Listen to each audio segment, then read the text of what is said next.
fine. Okay. Yeah. So excited. Hello. Yeah.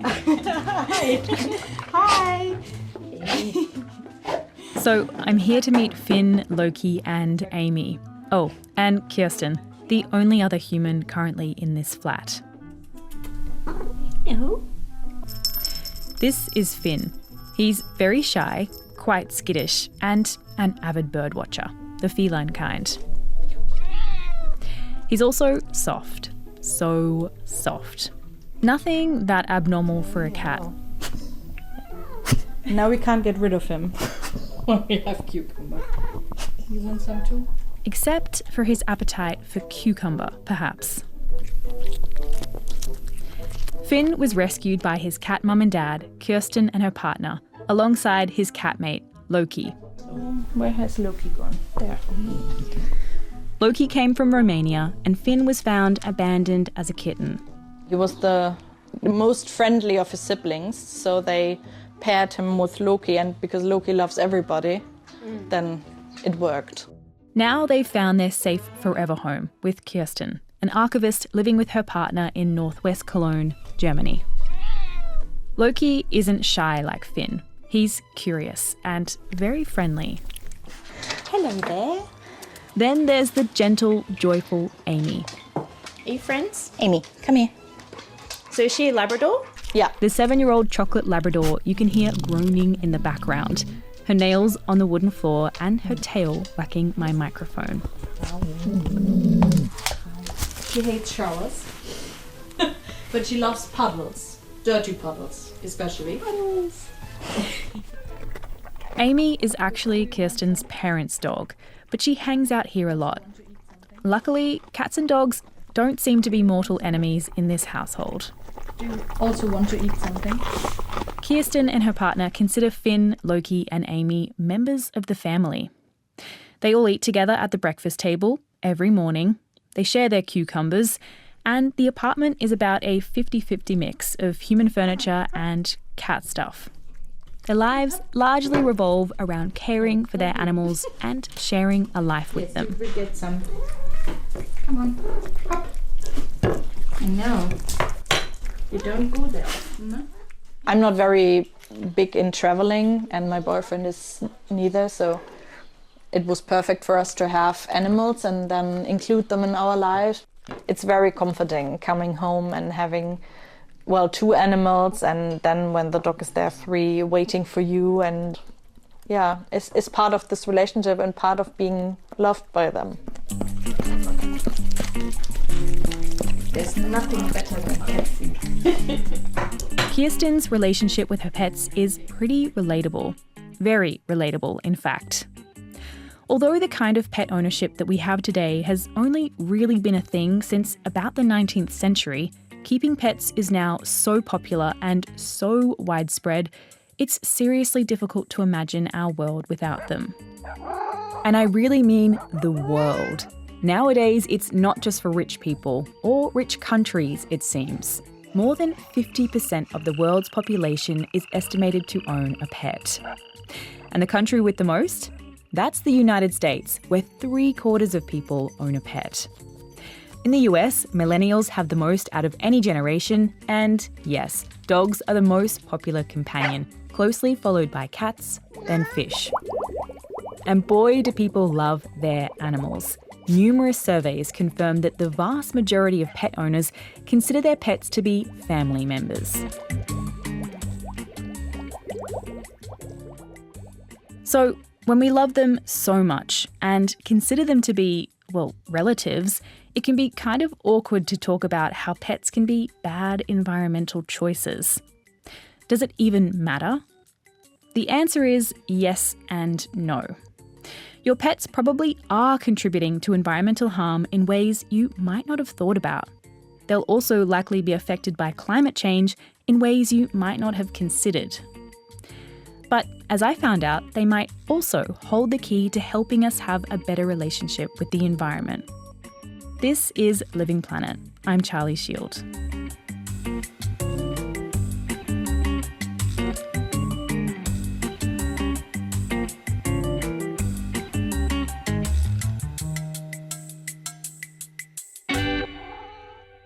Anybody who loves an animal needs to know this. And I've always said, if you love an animal, then climate change is an issue that you're concerned about.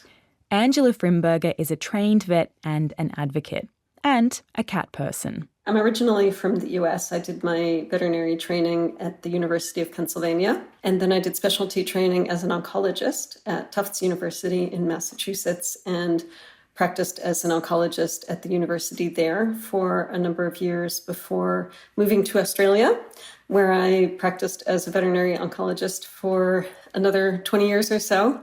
Angela isn't treating animals with cancer anymore, though. She's moved on to another major health threat.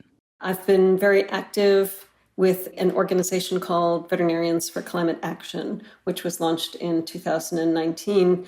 A group of veterinarians, obviously very concerned about the impact of climate change on their patients.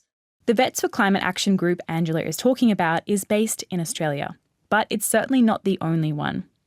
The Veterinary Sustainability Alliance in the US, VetSustain in the UK, and EcoVeto in France are all founded on similar principles. Vets taking action to protect their patients from climate harm. When I look at the veterinarian's oath that I took when I became a vet, it's clear to me that part of my job is working to stop climate change. So I took an oath to use my scientific knowledge and skills to prevent and relieve animal suffering and protect animal well-being. And climate change clearly falls in the category of things that I need to stop as part of my duty as a veterinarian. We don't often think about it, Angela says.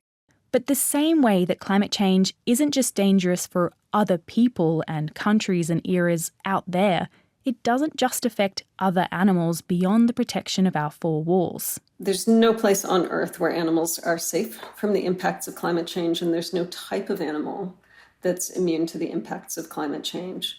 Most people assume that pets are relatively safe from the impacts of climate change, and to some extent they are less vulnerable, but they're not immune. So people don't often realize the extent of the risk that pets are at.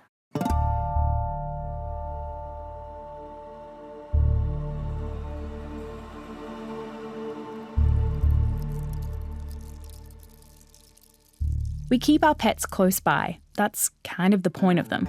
So it follows that right alongside us, they face many of the same risks that we do from an increasingly extreme and volatile climate. Firstly, there's what Angela calls direct trauma. So those extreme weather events, they cause food stress, water stress, direct trauma, whether it's being swept up in a flood or being burned in a fire. That's what direct trauma is. And then there are the ways that our companion animals tend to be more vulnerable to extreme weather, like when it gets hot. We tend to think of heat as a discomfort rather than a killer, but that's actually not true either. Heat is actually an extremely dangerous stressor physiologically on animals as well as on people. If it's hot for you, it's probably hotter for your animal. And if you've got a pet with a squished-in face, with long or dark fur, a pet that's especially old or fat or that has cardiac problems, it probably has an elevated risk of heat stroke. Vets advise to never leave your pet in the car, even for a few minutes, to keep pets indoors and cool on very hot days, and to be careful not to make them walk on hot asphalt. The fact that pets can have a harder time regulating their body temperature than us is also one reason Angela points out that if you are getting a dog or a cat, it's really important to choose a breed that actually suits the climate that you live in. So if you live in a cold climate, if you choose an Italian Greyhound, he's going to need a lot of heat, right? Conversely, if you live in a warm climate like I do, don't choose a Malamute that's going to be hot all the time and is going to need to have fans and air conditioners running to keep him from getting heat stroke. And while pets don't necessarily have to worry about habitat loss like wild animals do, after all, their habitats are usually your home, unlike wild animals, they are vulnerable to something called socioeconomic stress during crisis periods, like after a hurricane or a wildfire or a flood rips through a town. Oftentimes following these events, people need to cut costs, even though hopefully, there's insurance and whatnot, it still costs a lot of money. And so that can include the cost of caring for their animals. Rising temperatures and changing climates are also increasing the spread of diseases. We're seeing warmer, wetter weather farther away from the equator, what we call poleward. That changes the distribution of a lot of infectious diseases. Animals responding to these dramatic changes in their ecosystems are moving to different regions, giving pathogens more chances to jump between animal hosts. A lot of diseases that were previously considered tropical diseases are now being seen in areas that are farther away from the equator. And some of those are really substantial. Mosquitoes, ticks, biting flies and midges carrying various pathogens are looking for new homes in new places. Homes that could be your pets. Those arthropod vectors are able to travel over much broader areas, to much higher altitudes, and over a much longer period of the year than they have been in previous times. Pets also eat food cultivated and produced alongside our own. Food that's becoming harder to grow and harder to rely on. We might see that heat, drought, storms will impact on crops that are being grown. And even if they don't destroy the harvest, they might reduce the nutritional quality of the crop, or they might make it so that the plants are more vulnerable to diseases and pests. So the net effect is food insecurity. As climate change has accelerated, there's been a sharp rise in the drought, heat, storms and floods that Angela is talking about, especially over the past 20 years. One report from the United Nations found that the number of extreme weather events recorded between the year 2000 and 2019 jumped by 83% compared to the previous 2 decades. Major floods more than doubled, while severe storms rose by 40%. No continent has been spared a rise in these extremes, but Asia has seen the highest number of climate-related disasters according to this data.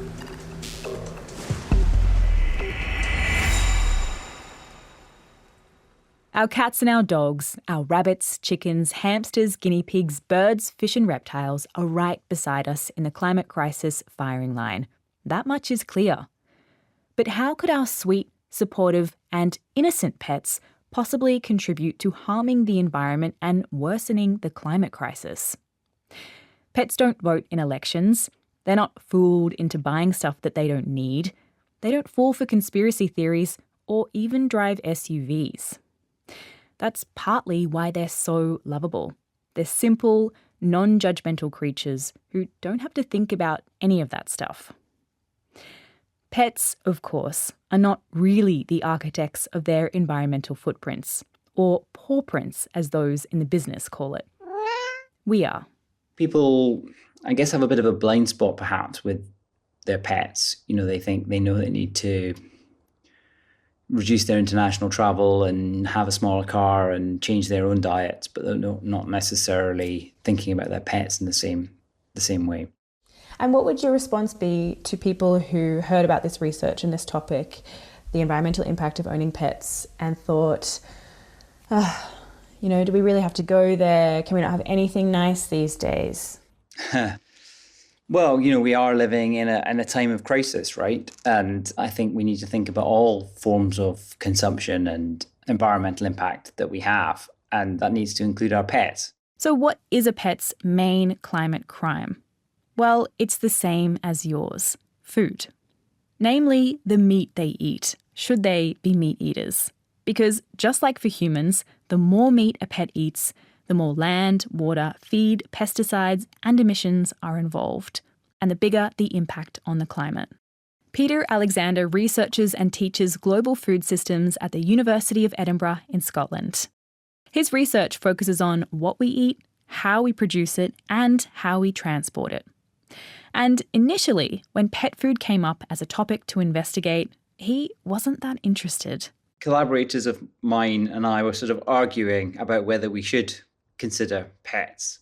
And I guess I was on the side of the argument to say that it probably wasn't that important because The amount they eat is relatively small compared to humans. And more importantly, a lot of what they eat is byproducts, kind of commodities that are being produced anyway and maybe wouldn't have found a very other natural sort of purpose. And therefore, we just could focus on the human consumption. But then some research came out that made him reconsider. I partly changed my mind in reaction to some work that was published about 6 or 7 years ago now, I think.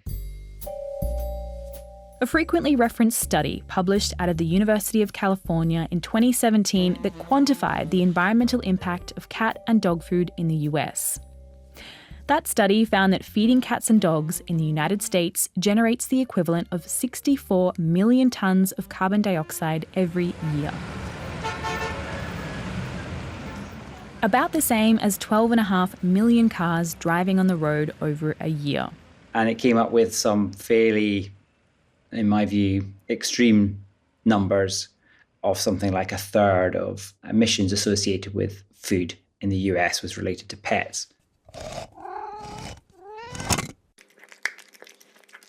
According to Peter, the US study ended up with such a big number because the researchers didn't correctly account for the fact that pet food meat is made from byproducts. So we kind of went away and thought, well, we can do something different here. We can do something that's more reasonable that accounts for the fact that these are byproducts. And we published a paper. His team's paper, published in 2020, found that dry pet food, which makes up 80% of the market, accounted for 2% of global agricultural emissions. So up to about 150 million tonnes of carbon dioxide every year across the world. Had his team also included wet food, which has a bigger impact, Peter says the total figure would be about 4 to 5% of global agricultural emissions. So we're talking more like 1 or 2% of anthropogenic emissions overall. Now, that's not huge in a sense, but it's still significant and growing as the number of pets that we have globally is growing. They also calculated that an area double the size of the UK is needed to make dry food for the dogs and cats of the world. So we need to think about how we can reduce that. And also it's very variable depending on how we feed our animals. So that if we feed them products that are higher in meat, in prime cuts of meat particularly, then they will be associated with higher emissions. And that last point about how we feed our animals is an important one, Angela says. Many of us have gotten in the habit of wanting to feed our animals the way that we want to eat because we love our animals and we consider them to be members of the family. And so we want to feed them food that would be appetizing to us. That's not actually necessarily what they want. That's just us kind of projecting our desires onto them. Meat byproducts are perfectly nutritious, as can be other protein sources, such as insects, which are increasingly being used to make pet food, and non-meat options as well. Cats are obligate carnivores, meaning they do need to eat meat, but dogs can, in theory, forgo meat altogether, though Angela strongly recommends developing a vegan dog diet in close consultation with its vet, because it can be tricky and different dogs have different needs. And obviously, don't feed them more food than they need. A lot of us overfeed our dogs. They will be healthier and feel better if they're not overweight, and they'll be causing less climate impacts with the food if you're not overfeeding them.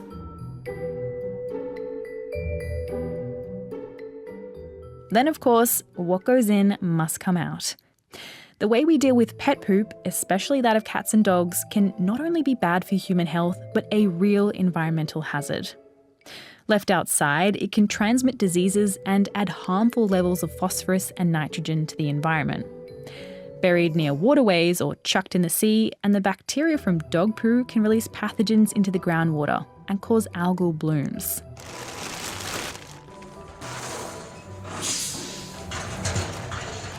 But bagged and binned, pet poo can be a major contributor to methane gas emissions when it's sent to landfill. And although it depends where you live, it's not always a good idea to flush your pet's poop alongside human waste. Instead, if you can manage it, one of the most ecologically sensitive ways to dispose of this is to compose it in a biodegradable bag in a high-temperature compost heap. Then there's all the stuff you can get for your pet, the bits and bobs. You know what I'm talking about.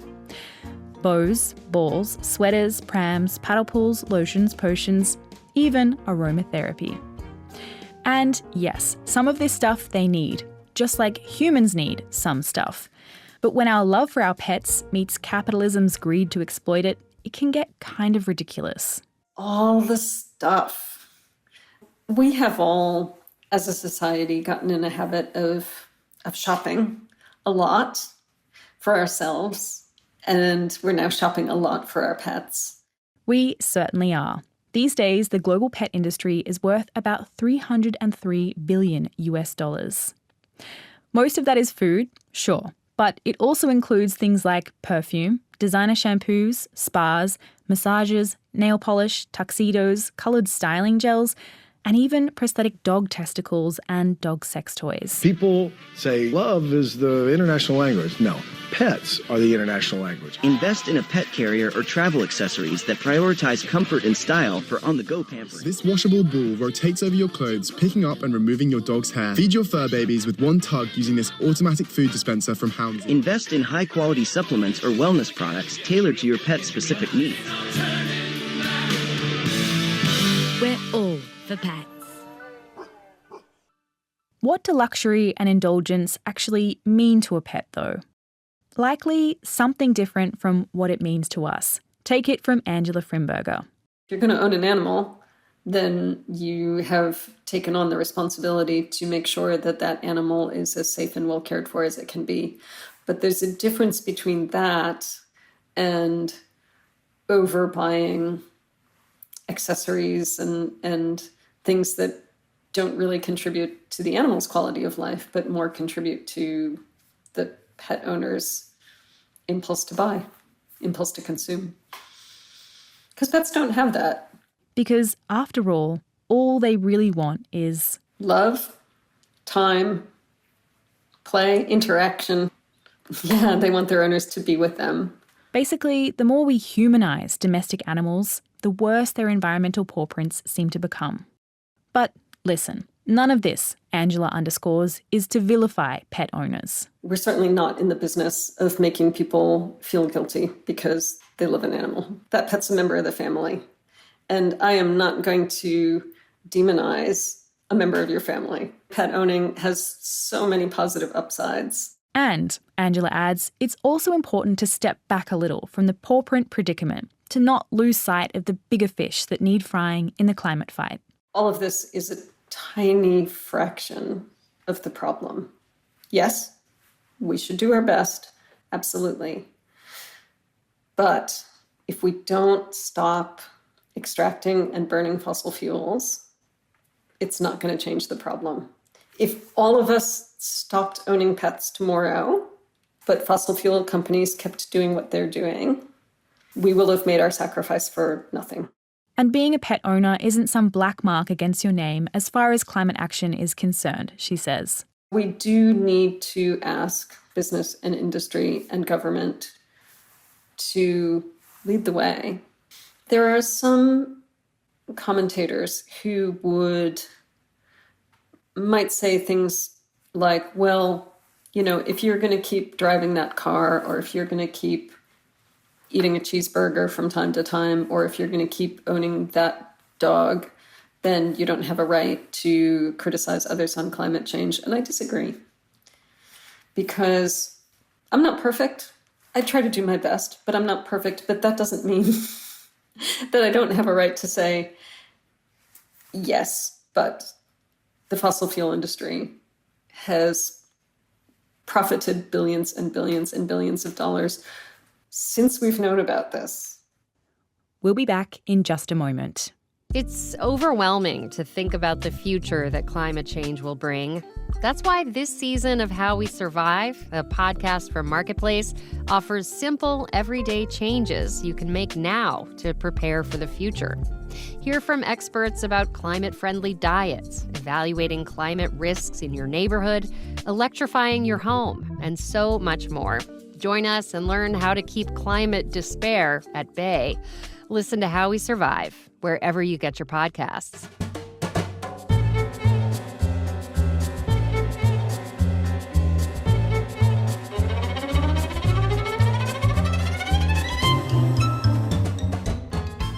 Could pets even help? Well, yeah, that's one theory. Okay, so your Pomeranian isn't about to campaign for a solar switch, nor is your ragdoll going to revolutionise public transportation in your city. But one idea I had is that if we could increase our bond with animals, pets for example, that it may also translate into a better or a more intense connection with nature.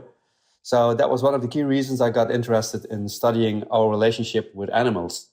My name is Martens. I'm a professor of sustainable development for the last 18 years, but recently I became professor of planetary health at Maastricht University in the Netherlands. So I'm doing a lot of work relating to the health of our planet and everything on it, including humans, animals, and plants. Another of Pim Martin's worthy credentials includes Cat Dad. He knows what it's like to love and care for a pet, and he's also done a bunch of research into human-animal relationships. And Pim thinks that across much of the world, something has gone wrong with these relationships. And that's a big reason for the declining health of the planet. I do feel that we are losing our connection with nature, and the way we treat animals is definitely a sign of that. In many ways, humans' relationships to animals seem kind of paradoxical nowadays. We're obsessed with our pets. We cuddle them, coddle them, dress them up, and show them off. And then there are a whole range of other animals that we put in cages, force feed, force breed, milk, pluck, and slaughter. Yeah, that's absolutely true. And I think by having pets and treating them in the way we do, I think is also somewhat a sign of how we are disconnected from nature, but still how we want to interact with animals, because I think that's also part of our nature. We are part of a bigger scheme, and everybody that has a cat or a dog or other pets, we have that for a reason. We want to connect with other living beings, not only humans, but also other living beings. This loss of connection with the natural world is having all kinds of profound knock-on effects, Pim points out. Wildlife populations have, on average, declined by 70% over the past 50 years. Deforestation is robbing animals of their habitats and the earth of one of its most fundamental methods of carbon removal. Diseases are increasingly making the jump from animals to humans. So I think every little thing matters in terms of impact, but for me, the most important thing is that I would really like people to think about these things. Again, not saying that get rid of your pets, no, but realize that they do have an impact. Part of Pim's research involved exploring to what extent human relationships with pets could translate into caring for the natural world, as well as different cultural attitudes towards other creatures. And there was one that resonated with him particularly strongly. A third part of my work is actually asking indigenous people about their perception, how we should interact with animals. And they have a somewhat different perspective, I think a more natural view on how we should interact with animals. They also usually, they shoot some animals, they eat them, but in a more natural way. They don't overshoot animals, they don't have animals in cages like we have. They try to think about time of the year they shoot them. They eat everything, so don't shoot more than they need, etc. So I really hope that our empathy towards our pets will also form the bridge to empathy to non-pets, like animals in the wild, and then our empathy towards nature. At least that's my maybe naive hope in focusing on our bond with animals.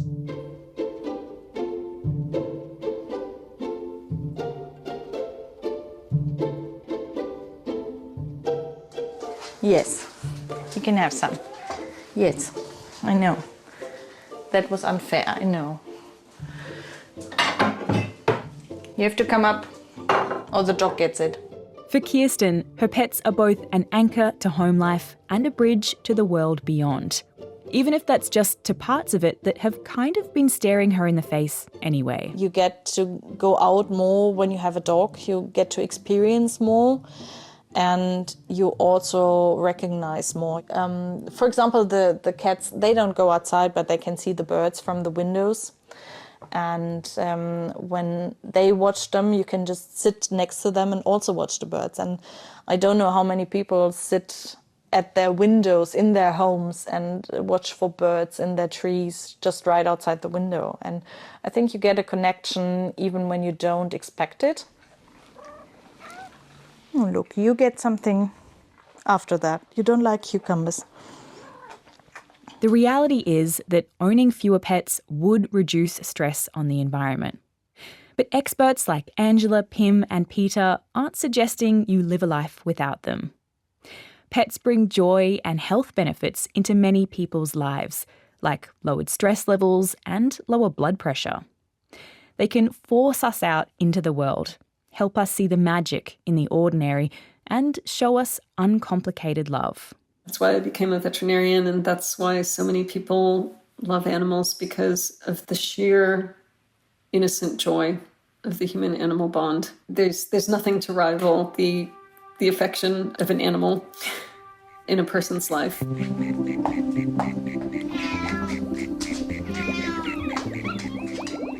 These animals that we keep by our side and call our own are, after all, creatures of this earth, just like us.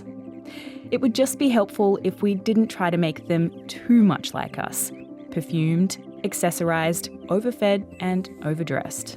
Or to exclude them from efforts to minimise pollution and tackle climate change. You did good. Yes. Yes. Very great. This episode of Living Planet was written and produced by me, Charlie Shield. It was edited and put together by Neil King and fine-tuned in the studio by Jürgen Kuhn. Thank you so much for listening. If you liked this episode, we'd love to know. Give us a rating and a review on Apple Podcasts or another podcast app. And remember, you can send us voice notes with your ideas and your feedback anytime to livingplanet@dw.com. We'll be back with a new episode next week.